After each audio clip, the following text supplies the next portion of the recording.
Hello, and welcome to another episode of our podcast, The Rant's Over. The show where we talk about life and its problems and also answer your burning questions. I'm Henry. And I'm Jessie. Hi, Jess. It's bare laggy today. We're recording from home, guys, because we're just testing it before the summer holidays actually start to make sure that we're still be able to churn out content. So yeah, this is a bit of a trial episode. I'm in my bedroom at uni. Jessie's in her room at home. So we're miles away, and hopefully it works and it doesn't lag too much, and we don't get told off. I need to put my phone on Do Not Disturb because otherwise, hold on, it's gonna. That's probably a good idea. It's gonna buzz and fall off where I've managed to prop it up. Okay, right. So we'll start off as always with story of the week. So Jess, do you want to go first? Tell us what's going on in Jessie land. Not a lot, because we've just had a law exam, so I was revising for that, and now I don't know what to do with myself, because I know all the stuff now, so I'm just having a break before the next one. But I did get my nails done today. Look. Oh, wow. Red. They're so red. And I was like, should I get red, or should I get like a cute little pinky colour? And then my friend told me that there's this red nail theory. Have you heard of this? No. Apparently, if you have red nails, people fancy you more. So she said I've got to let her know if people are like chasing me down the street and everything. But I hadn't heard about it, but it's a big thing. Ben's going to suddenly start like, oh my God. Whoa, I'm obsessed with you. But yeah, so... Pretty exciting. I mean, I also had the same law exam, obviously, and it went all right. But same as you, just kind of having a couple of days to regroup before start revising again. I haven't even looked at the next exam. I don't even know what it's about, to be honest. So we need to look at that. So it's fine. It's fine. So you should be all right. But we were saying afterwards, because you came out and I said, oh, how did it go? And you were, oh, not great. And someone pointed out that you'd been like asking everyone questions and stuff. And I said, yeah, but Henry was asking people the questions. He could have been trying to get all the answers beforehand. Exactly. No, I think I did all right. Like I got 90% on the MCQ, and then on the actual exam one, it went okay. So we'll see. We will have to wait and see. Anyway, it was me and George's 1 year last week, so we went out for dinner. That was nice. Pretty sure that was the day after we recorded last week. And then all I've got written down is I'm trying not to is exams as well. So yeah, did okay. And it was good to get them out of the way. That's all I've got written there. So I think we'll just jump straight into the best of best hole today. Henry's favourite bit. I've got conspiracy space as well. I actually did it this week. Ooh. I promised I would, so I did. Anyway, first one. My uncle was a well-respected solicitor who often sorted wills for his clients. He'd then pass on which ones had the most amount of money and most remote houses to my dad, who was a prolific career burglar. They never got caught and never will, since they're both dead now. That's awful. That's quite smart, isn't it? It's smart, but it's just... people are not good people. People are terrible. No, that's bad. But it's so smart. I mean, they would probably never have expected it to be the solicitor that was in on it. No, that's why you should trust who you get to do your will. Yeah, definitely, 100%. That's really scary. The next one's an example of someone that's actually quite a good person, I think. My partner has a terminal illness. I was fully intent on leaving them before their diagnosis, but now I can't because it would destroy them while they are going through it. I now have to pretend to love them and also care for them whilst feeling like the worst person in the world. And I had a look at the comments on this one, and loads of people were saying, if anything, it shows that you're just not the worst person in the world, because you're kind of just firming it and kind of just, chugging along until your partner dies. I'm waiting for them to die. That's awful. It's quite sad. It's quite sad. Yeah, that's sort of ruining their life as well, though, because they've decided that they don't want to be with them and now they feel stuck. But obviously they're not being very selfish by staying with them, which I think is quite nice. But then the person who's dying is going to think, my soulmate stayed with me and they don't love them. Yeah, but I think then the person that's dying can die happy. Do you know what I mean? They're not going to die and think, imagine you broke up with them, they'd be gutted. That will probably push them to an earlier death. But anyway, I thought that wasn't actually that bad, but I thought I'd share it. Anyway, next one. I've put this one in because of what you're doing with your flat at uni. I've been selling my spare room on Airbnb for the past 5 years. If someone stays for only one night, I give the bedding a quick hoover and Febreze the pillows. Why bother washing it every time? Peace. Hey, That is disgusting. That's so bad, isn't it? Should have grabbed some tissue because I just sneezed my lungs out. Do you want to kind of tell us about that then? Talk to us about what you're doing with your flat. Yeah, so basically over summer we get absolutely loads of time off. So we're done basically now, aren't we? We've got an exam next week and then that's it. And then we're not going to be back till September. And it's just sitting there and I'm still going to pay the electricity bill. So my father came up with this genius idea to rent it out on Airbnb. But luckily, because obviously it's like 45 minutes away, he's found like this guy. And this guy's only job is he organises all people to sort out Airbnbs between each stay and things like that. So it's quite clever. So when I go back, you literally have to do no work.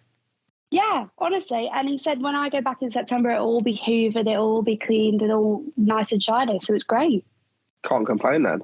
But yeah, I was thinking that's disgusting because like, what if multiple people stayed for one night in a row? Like, yeah, do you think it's every time someone stays for one night, or if just someone does it once and then someone else stays and he swaps it? I don't think it's disgusting. That makes me not want to use Airbnb. You'd still find like hair and like all. You don't know what people have been doing in that bed for one night. I think you can imagine. Yeah, I know. Exactly. We'll leave that to the listeners' imaginations. Okay, I've got another one. If you come into the pub and order a coffee after 9 p.m, I'm going to give you a triple shot. Good luck getting to sleep. And I thought that was quite funny because I used to be a barista. I think we spoke about this before. I used to work in a little seafront like kind of coffee shop, and I'll be completely honest, I had no idea what the difference between lattes and cappuccinos were. I just used to make them all the same, and I just put a bit of chocolate on the cappuccinos, and then I'd pretend that I knew pretend that they were different. So people would come and order like one large latte and one large cappuccino, and they get the exact same coffee. But I never got like no one ever noticed, and no one complained, and it didn't impact the amount of people that came to the business. They probably just thought it was crap coffee, but you know. But it was consistently crap coffee, so that's all that mattered. They knew that they were getting crap coffee all the time. Yeah, it was just always the same. Okay, this one's really funny. I was chatting up this girl and I told her I had a tattoo in a private place. We arranged to go on a date a week later, so I had to rush downtown and get a tattoo on my arse. Hurt like a bugger, and in the end, I didn't even cop off with her. Why would you do that? That's so silly. Such a ginormous L, though. Imagine. I don't know what it was. I'm upset that we don't know what it is. Yeah, it didn't say, which is a shame. But imagine going through all that pain and all that effort, and you didn't even get a smooch. Terrible. Have you seen Naked Attraction? Do you know where they stand in like little things and it goes up slowly? My flatmate used to be obsessed with it. I used to watch it all the time. I love it. I watch it without my grandma and everything. She loves it. But the funny thing is about that, she makes everyone do a dance. She'll go around and they've all got the todgers out and she's like, oh, can you give us a wiggle? And they're just all into it. But one time this guy on there had an elephant tattoo. One time this guy... I've seen this. And that was the trunk. And the ears were like all over the thing. But I think he would actually. So obviously, sometimes it works out, but probably don't advise to get a tattoo like that. I just found it funny that he lied and then went through the pain of getting a tattoo. Like you could have just blocked her and not gone on the date or something. Like, but you actually went through that pain. It's just nuts. Okay. That's all I've got for Festhole today. My nose keeps running, so apologies, guys. I'm just giving my nose a little wipe. Anyways, Conspiracy Space is back. It's back. Jesse looks thrilled. Are you thrilled?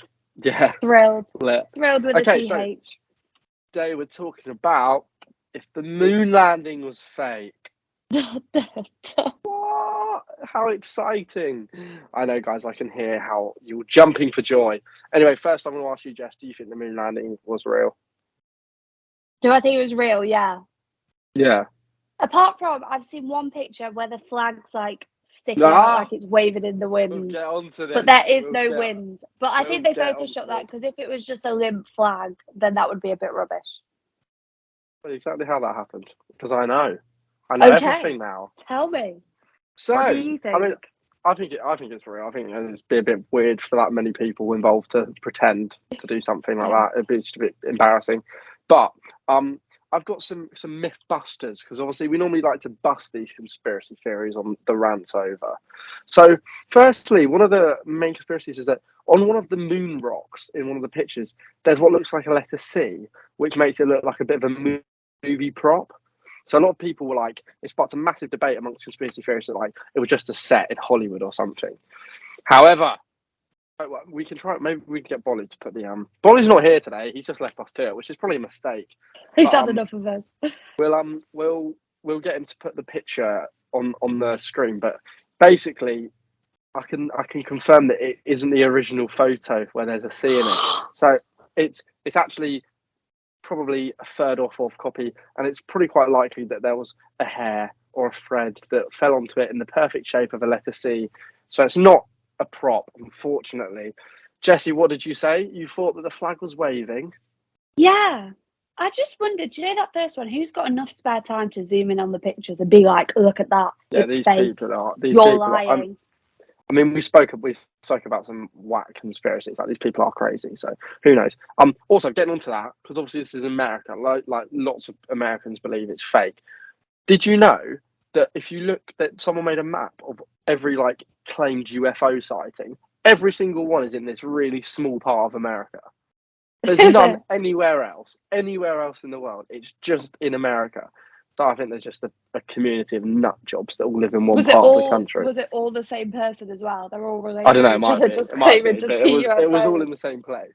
But okay. So the flag is waving. Right, here you go. As we know, like you said, there's no wind on the moon. So conspiracy theorists again, they went nuts. They were like, "How is this American flag waving when there's no moon?" However, again, I'm going to debunk this theory because the flag isn't fluttering. It isn't waving in the wind. In fact, like you said, because there's no wind, obviously the flag would just be limp, so it just wouldn't look very good. So, as well as there being the vertical flagpole, there was also a horizontal pole inside the flag which held it out.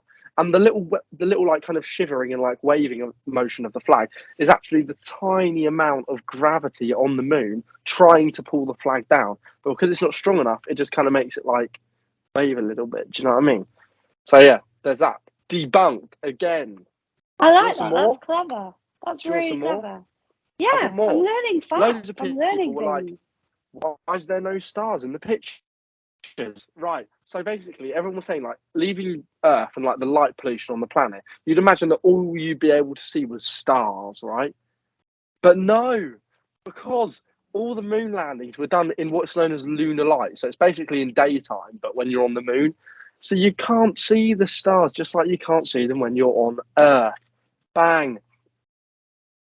Debunked. I was trying to find that word. I couldn't think of it. I don't know. I've got a little football, by the way. I'm just like kind of playing with it whilst recording. Next, I've got two more. Okay, I've got one more, and then I've got what's known as the final nail in the coffin. Right. You're really enjoying this, aren't you, Henry? Oh, I loved it. I loved doing my little research. Anyway, there's something called NASA's Lunar Reconnaissance Orbiter. Reconnaissance Orbiter. That's the one. It's basically a satellite that orbits the moon, and it's captured thousands of pictures of the moon, showing. And from the pictures, you can see the landing sites of the Apollo mission. You can see the abandoned rovers from the mission, and you can even see, if you look really closely, there's little squiggly lines, and those are meant to be the footprints of the astronauts. That's really cool. So you can see everything that like they kind of left behind and any kind of debris and stuff because it's just stayed. The small amount of gravity that the moon has, it's kept it down. So if we can find any pictures, we'll get Bolly to put them on screen now, and then you can have a look. Anyway, the final nail in the coffin of the conspiracy theories is that on the day of the Apollo mission over 50 years ago, Buzz Aldrin and whatever his name is, Armstrong, I can't remember his first name, they planted what's called Neil Armstrong, thank you. Yeah. They planted a lunar laser ranging retro reflector. It sounds like something out of Star Wars. It sounds like something after Back to the Future. And basically, it's still fully functioning to this day. And what it does is it's got this big reflective panel, and it allows us to measure to the centimeter the difference from Earth to the moon, which is quite cool. But that wouldn't be possible if we hadn't have gone to the moon. So, you know, there we go. Debunked. Debunked. And also, just a footnote, which is what a lot of the articles I read said, it is important to remember that every theory that the moon landing was fake has been debunked, as I've just said, and also the work of over 400,000 people in the operations and 12 astronauts who have walked on the moon should not be discredited. It would be a ridiculous claim for them all to be lying. Yeah, that's one hell of a lie to keep up for this long and for that many people. If it was fake, someone would have told someone. Yeah, 100%. you would know by now, wouldn't you? So yeah, that's basically conspiracy theory done. I think that was a pretty good installation of that. I can't lie. Imagine pretty impressive. So imagine that your footprints are on another planet forever, and they could be seen. That's the coolest thing ever. You're literally out of this world, and no one can argue with you. You're out of this world. I like that. That's cool. Anyways, that's actually all I've got on the script because, as you know, I went for a little Toby Carvery earlier, so I was busy. But we know what the main topic of today's episode is going to be, guys. What are we talking about, Jess? We're going to talk about toxic friends and toxic relationships because I have this friend, and I think it's about time that I cut them loose because it's been coming to me for a while, and I've just thought about it, and I've really had enough. So, Henry, do you want to tell us a bit? So yes, Henry, I think that we can't be friends anymore. I've just had enough of you. I don't know if you're expecting me to fight, but I've been thinking the same thing. So thank you. Cheers, guys. It's not me, it's you. Thanks for listening to today's episode of The Rants Over, the last ever installation. No, I'm joking. I hope we're joking. Anyway, we're going to be talking to you guys about toxic friendships and toxic relationships and how to get rid, how to cut them, how to get them gone. Because we've all been in situations. Cut them. Don't cut them. Okay, don't cut them. Just cut them off. Let's just cut them off. Cut that friendship. But because we have been thinking, you know, like that we've all been in situations where we thought they're not a bit of me anymore. They're actually just a bit jarring, and you know this friendship isn't healthy, right? So, Jess, have you ever had to cut a toxic friend off? You say I know you have. I have. Yeah, I know you have several times. Yeah, so yeah, because I used to have this friend, and every time that I spoke to her, I was just like, "You make me feel shit." Like every conversation we had. If I was like, oh, for lunch today I had a chocolate bar, she'd be like, well, I've had 12. And like, I'd be like, oh, I got £10 for my birthday. She'd say, well, I got 11. And it's just like that constantly all the time. And I just looked at her one day, I was like, I can't do this anymore. I've had enough. It's like what we were talking about last week.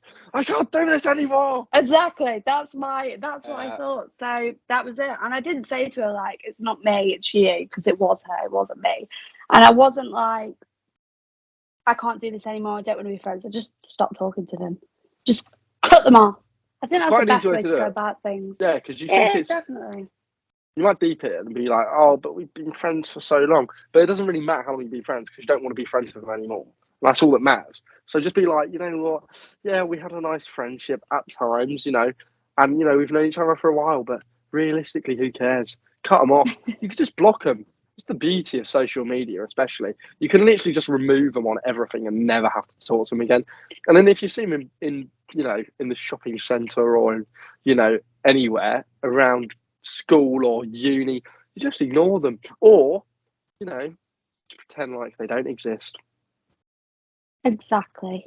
That's the best way forward, I think. Because what do you think about, like, say if you and Georgia broke up, would you still have her on social media and stuff like that, or would you have to get rid? Well, it depends, isn't it? Because I think, you know, I think this is quite a debated topic in relationships. Is that, you know, like, and I think that, you know, you shouldn't really have people on social media that you've interacted with romantically or otherwise when you're in a relationship. I just think that's kind of like the done thing. I think, you know, that's like, you know, at least my friends all kind of think that way.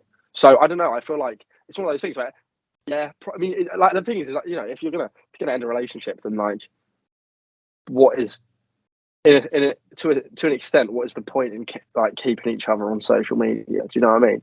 I feel like, especially with toxic friendships, more so because it's almost like, you know, you've ended a friendship because it's toxic. So why would you then keep it there when you obviously you know that that's not what you want, and you know that it makes you unhappy, and you know it's not good for you. So why would you keep the? Because I felt like if you keep on social media, it just or keep them in your life, say, it just gives the opportunity for them to keep upsetting you and annoying you and making you angry, and that's why I think you should just get gone, get out of my life. That's what I think. Yeah, Anyway. that's what I think as well. Because if you're going on like Instagram or whatever, and you say, "Oh, so and so has like done this and done that." I mean, it's like anything with social media. Like people always say, like unfollow influencers and stuff who make you feel miserable. Do you know things like that? Because you're looking at people and you're like, "Oh my god, they're on holiday. They're doing this. They're doing that." And if it's someone that's like you used to be friends with or used to be with, and then you see they've got a new boyfriend or a new girlfriend or a new group of friends, you're just going to be sit there and be pissed off. Like I Yeah. see people now and I'm like, oh, they're like doing something fun, and I'm just sat at home. And then I'm like, but last week I was doing something fun. So why Exactly. does it matter? I think social media is like, I mean, we talk about it a lot on this podcast, but I do think it has a lot of negative impact on like just our interactions as humans daily, because and also like our expectations as well, because we see like you said, you see these influencers on social media. It's quite literally their job to go and do fun things and go out for dinner every meal and go to the gym and post pictures with all their friends and all of this, because that's what they get paid to do. So obviously they're doing it all the time. But I feel like sometimes, especially, and also with relationships, it can give people quite a warped sense of what a good relationship is and what you have to do to have a good relationship. And like how much like attention you have to give, how much time you have to spend with each other, how much money you have to spend on each other, all sorts like this. Because these influencers, obviously, they're all millionaires and rich and everything from doing their job, so they're able to buy their friends Ferraris and buy their partners watches and jewelry and all of this and always treat them. And that realistically, none of us can really do that, because especially our age, we're all students, none of us have any money. And I just think like with the friendships as well, like if you're able to unfollow an influencer that makes you unhappy, then you should be able to unfollow Bill from next door that you've been friends with for 6 months, just because you've had a couple laughs and a couple nights out together. It doesn't mean that you have to be friends anymore. And I think I definitely noticed that in when last week we were talking about those people that I was like talking to before I came to uni, and like it's like that kind of thing. Like I had no issue with just blocking them, like or removing them. And then if you bump into them, like, oh Henry, you're right. It's like, oh hi, you're right. You can be polite, but you don't need to like. I think you can be chummy, and also like friendships are very selective things. You trust that person a lot. You spend a lot of time with them. All these like kind of different parts of a friendship that maybe people don't think about. And so I think it's okay to be very selective with who you're open with and friendly with. I mean, I don't know if you've got any other examples of cutting toxic friends off or anything like that you might want to share. I've got a few. Give us But one. yeah, Give us another one. I just think like at the end of the day, if you're having conversations with people and you're around people that just make you feel rubbish, or even if you just don't feel like you can be yourself around someone, I always think if I wouldn't put up with like my mum saying that to me, then why am I putting up with someone else saying that to me? Like if someone said that to you and it was someone you didn't know, you'd be like, what are you doing? Or I always think, you know how people give their friends advice and then they're in a similar situation, it's like, no, I don't want to do that. And it's like, so if you came up to me and was like, oh, so it's like, we'll use Tim as an example. Oh, Tim's making me like feel really bad. He's like not being very nice to me or whatever. I'd be like, Henry, just don't be friends with him anymore then.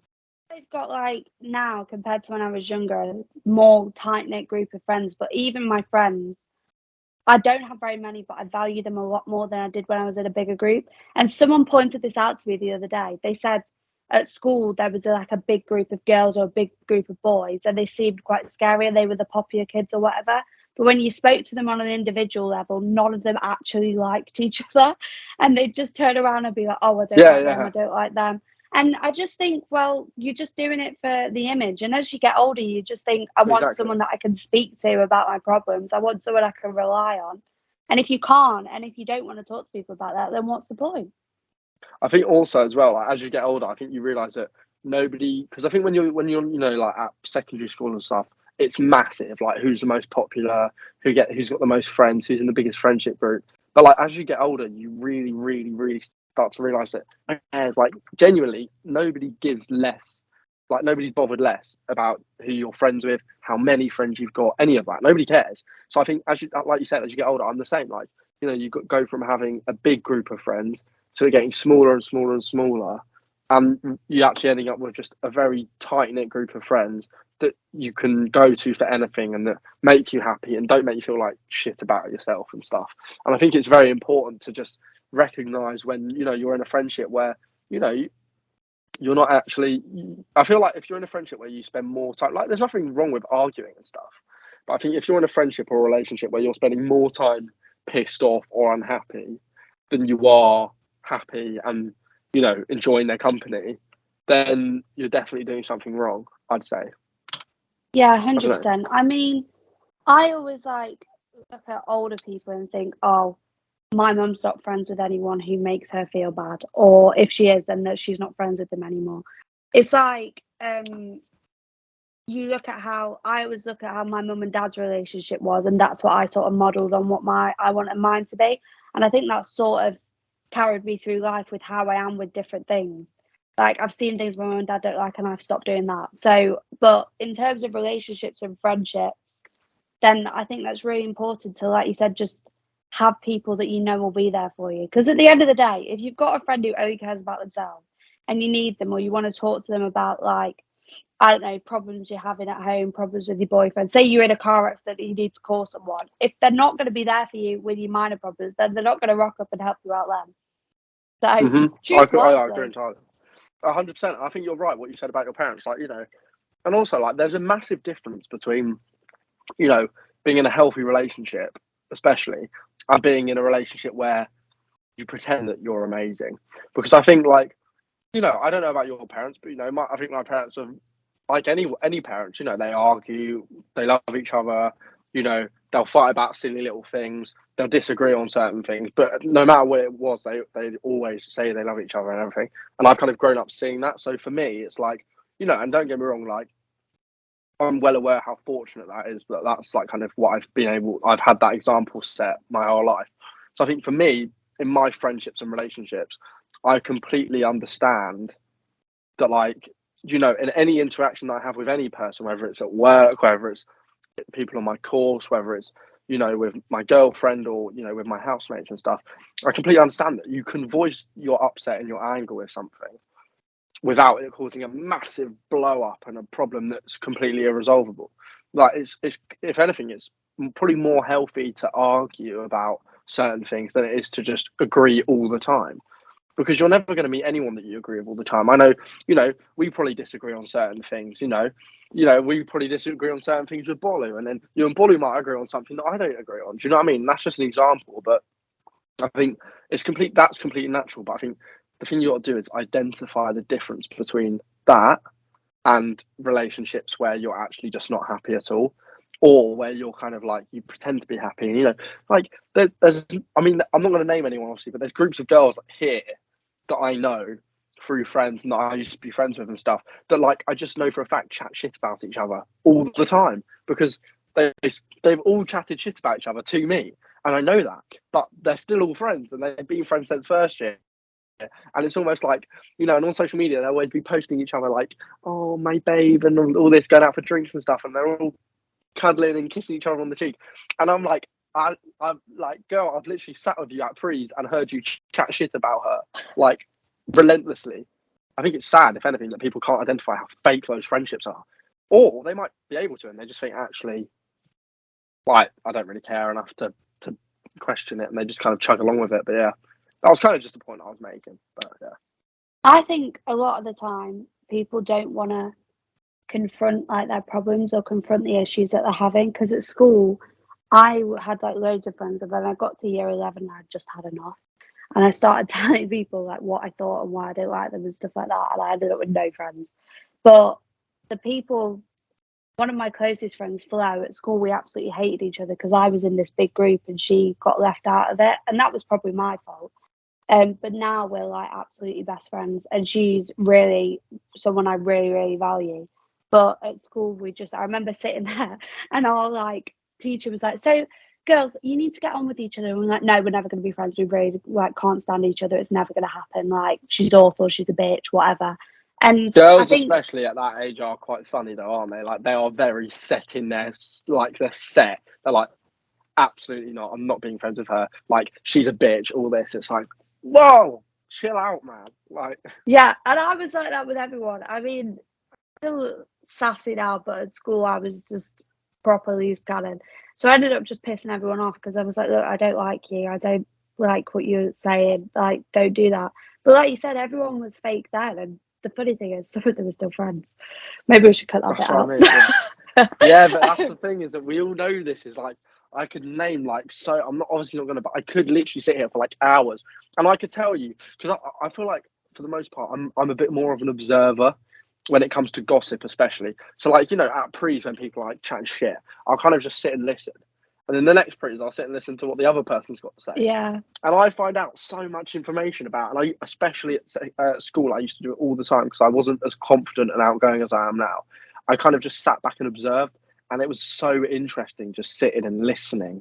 And you really start to like notice what people are, what they're really like, what they're actually like behind closed doors, because they have no filter. They don't think, oh, actually, I might keep that part to myself. They'll tell everyone like anything, everything and anything, and so you can literally pick up and hear anything you want to hear, any bit of gossip.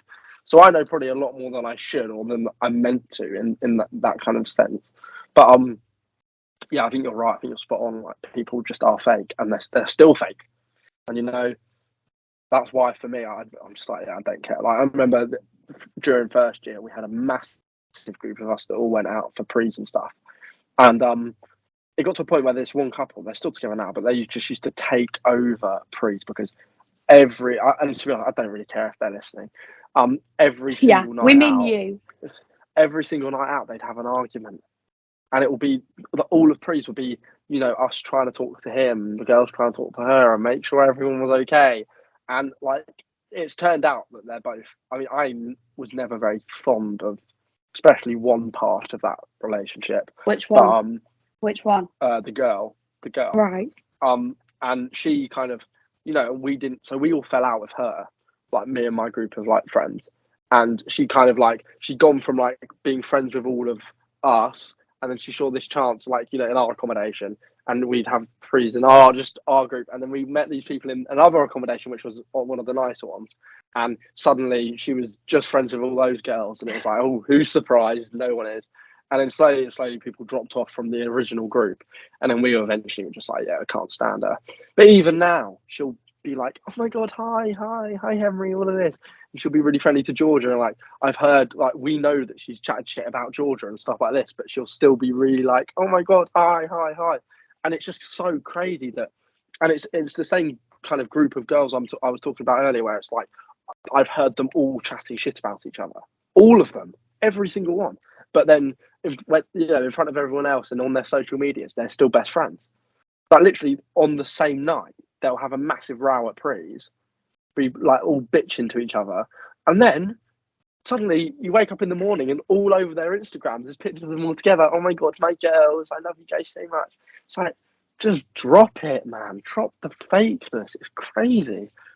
But yeah, I don't know. But do you know what? Do you know what's good about that, Henry? Is that now people will probably be more aware that everything that they see, even if it's people that because it's not always influencers. I've seen people on social media in relationships, they look so happy, and then they've split up, and I've been told afterwards, oh, this is what happened when he was being really nasty to me, or we just had an argument 5 minutes before this.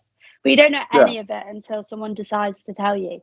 So take everything with a pinch of salt, guys. Oh yeah, I mean you can, and that goes with everything you see on social media, because you can so easily, you could have an argument. You could have an argument with Ben, for example, and then because Ben feels like he's been a twat, he posts a really happy picture of you two together, like, oh, I love you so much. Everyone like me and everyone else that sees it is like, oh, Jesse and Ben are so happy, they're so cute. But realistically, it's because you just had an argument, and that's why I think it's just so.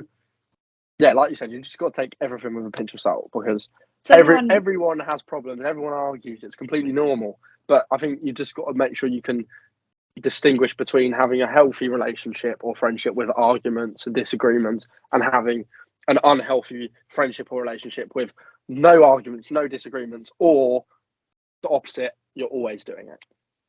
Yeah, and actually what you said about Ben's just brought something back to me. One of my friends, someone asked her, "Oh, are Jessie and Ben still together?" This was a while ago. "Are Jessie and Ben still together?" Because she's not posted any pictures of him in a while. And I just sat there and was like, sorry? We're literally with each other all the time just because you've not seen a photo of us on Instagram. Like, get over yourself. Like and I said, then I felt it was fan like, behaviour. it was me and George's anniversary. Yeah, but exactly, because it was me and George's anniversary last week, and we went out for dinner, and we hadn't really like posted like, "Oh, happy 1 year" and everything. Like we do that sometimes, but at the same time, it's like it's a post on Instagram. I'm spending the day with you. Like, you know how much I love you. I don't need to, it doesn't always need to be written out on Instagram for everyone else to see, because I'm not telling them how I feel. I'm telling you. Do you know what I mean? So it was like kind of, we put a little picture of where we'd gone to the botanist and we got really nice dinner, and we just took a little picture and was like, "Oh, happy anniversary," and that was it. There's no like, we didn't do like, "Oh, you mean everything in the world to me, all this," because I've said that to her in the presents I got her and the card I wrote and everything like that.